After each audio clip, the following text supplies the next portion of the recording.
L'armée malienne est entrée à Farabougou. Les forces armées maliennes sont entrées ce jeudi 22 octobre à Farabougou, dans le centre du Mali, après 17 jours de siège par des combattants djihadistes. Si l'action réjouit les habitants du village, elle compromet également la médiation en cours. Bien sûr, nous sommes très contents. La voix de cet habitant de Farabougou n'est pas celle d'un homme qui exulte, mais qui exprime à sa manière son soulagement. Ce jeudi matin, un avion de l'armée malienne a d'abord largué, pour la troisième fois depuis le début de la semaine, des vivres et des médicaments sur le village assiégé. Des soldats ont ensuite été déposés dans le village par un hélicoptère Mi-24, précise l'armée malienne. Il s'agit des premiers éléments d'un bataillon des forces spéciales, indique-t-elle encore. Un villageois explique que les militaires se sont installés dans une partie du village et qu'ils n'ont pas eu à tirer un seul coup de feu. L'armée n'a pas précisé si ces hommes seraient bientôt rejoints par d'autres. Aucune précision non plus sur la suite de leur mission. Les médiateurs craignent des violences. L'entrée des FAMA à Farabougou était réclamée par de nombreux Maliens,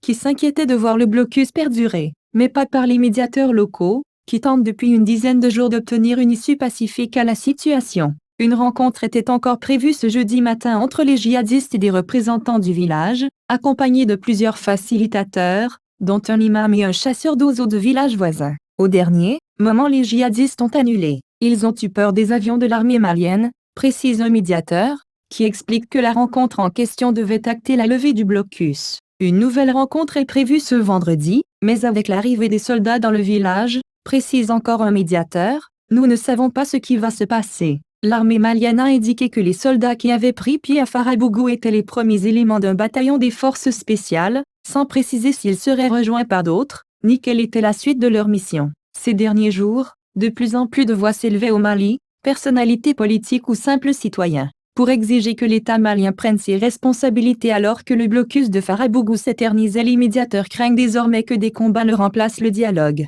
Ils craignent surtout d'éventuelles exactions ou actes de vengeance à l'encontre des populations peules riveraines. Depuis le début de cette crise, par peur des amalgames et des violences à leur encontre, de nombreuses familles peules se sont, selon plusieurs élus locaux, réfugiées en brousse.